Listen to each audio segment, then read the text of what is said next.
Hey, Jimmy Smith again. My second video in my series about UFC 300.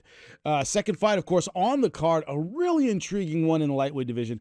Arman Tsarukyan versus Charles Oliveira. Charles Oliveira, former champion at 155 pounds. Best submission fighter in UFC history. Period. Right? You call MMA history if you feel like it. But not only does he have great jiu-jitsu, there are guys out there with better credentials, more world titles, that kind of thing. No one gets it done in MMA like Charles Oliveira. Nobody.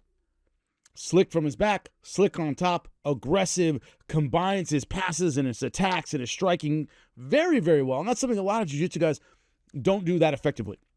Where they can be great positionally, they can move really, really well. They don't flow everything together like a mixed martial artist should, the way Charles Oliveira does. And what has really improved over the last few years has been his striking acumen, right? Justin Gaethje said he'd never been hit as hard as he was hit by Charles Oliveira, this guy who went toe-to-toe with Eddie Alvarez, toe-to-toe with Dustin Poirier, toe-to-toe with Michael Chandler, all very hard punchers, and said, Charles Oliveira is it. Now, the difficulty with Charles Oliveira in this fight with Arman Tsarukyan is Arman is a great grappler as well. He has fantastic jiu-jitsu or submission grappling, whatever, for MMA. Very good at that. He's the better wrestler, does have a great takedown, does have great top pressure, and his striking game has really, really improved as well. He's just a really good, really well-rounded mixed martial artist. Period. End of sentence. Now, when I look at this fight, the label that is probably hardest to shed of any label in combat sports is quitter. You're a quitter, you're a choker, you don't tend to have your best performances under the biggest lights. It seemed as though Charles Oliveira had shed that label with his performances since his loss to Paul Felder. Went on an incredible run, ton of submissions. I could go on and on and on, but the most notable, of course, victories over Michael Chandler, Dustin Poirier, Justin Gaethje, Tony Ferguson, of course. He just went on a run that was really incredible, and he kind of left that behind him. The problem with the Islam Makhachev loss is big fight for the title, defending his belt, and he got shellacked, all right? He got outstruck, he got outgrappled, which was the amazing part of it, got submitted. And the difficulty that I don't think a lot of people are acknowledging is it reminded everybody, oh yeah, that has happened to him in the past.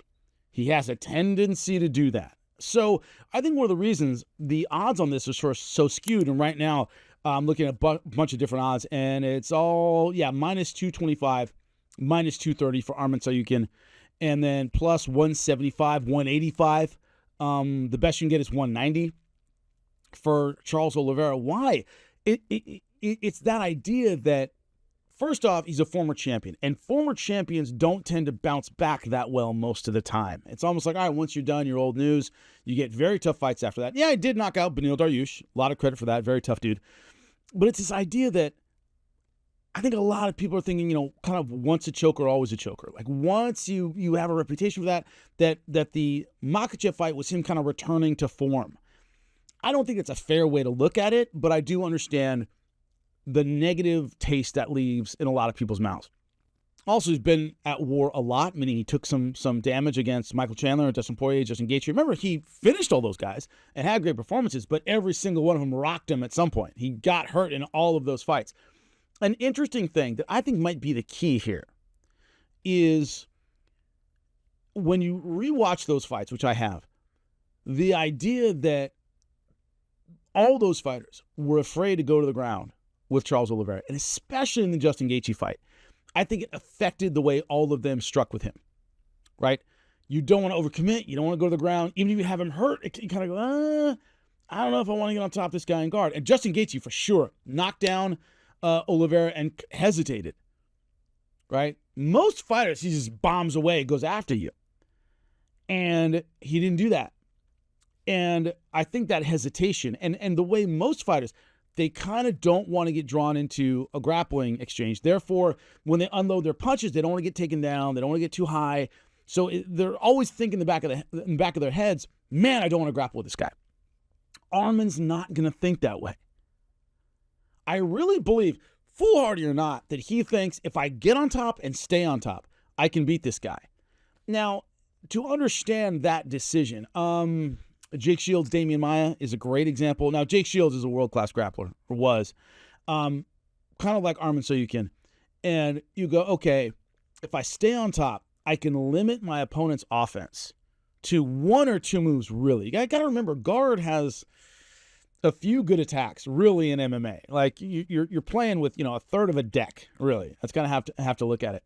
And this idea that if I can keep him on his back, not get into scrambles where you can take my back and get in these crazy offensive positions, I can win this. As long as I'm stable and I'm on top, I can limit Charles Oliveira's offense enough that I can win even if this is on the ground. Right? We're not playing jiu-jitsu. We're playing MMA, where if you screw up, I'm going to hurt you. And Arman and the people who are betting on Arman believe he can do that. Could he sprawl and brawl his way to victory? Definitely he could. I truly believe that he believes he can get on top and win. Everybody else, right, before Islam Makhachev thought, Michael Chandler, Justin Gaethje, Dustin Poirier thought, all right, I can sprawl and brawl my way through this fight. Don't let him take me down. Make this a striking battle. Then they realize how hard the guy can hit, right? How good his kickboxing is, and they change their minds. Arman, I think, much like Islam, and that's what I saw with Islam Makhachev's fight, is he had no fear of being on top against Charles Oliveira. And that was something I noticed, to give you guys a history lesson, back when I was watching BJ Penn's fights. Everybody talked about the flexibility of his guard. Oh my God, BJ's guard, BJ's guard, BJ's guard. The truth is, BJ never submitted an opponent in MMA from his guard, ever. When BJ got on top of you, your ass was done. When BJ got your back, you were done. But, if you could actually put BJ down and keep him there and make him operate from guard, you could beat him.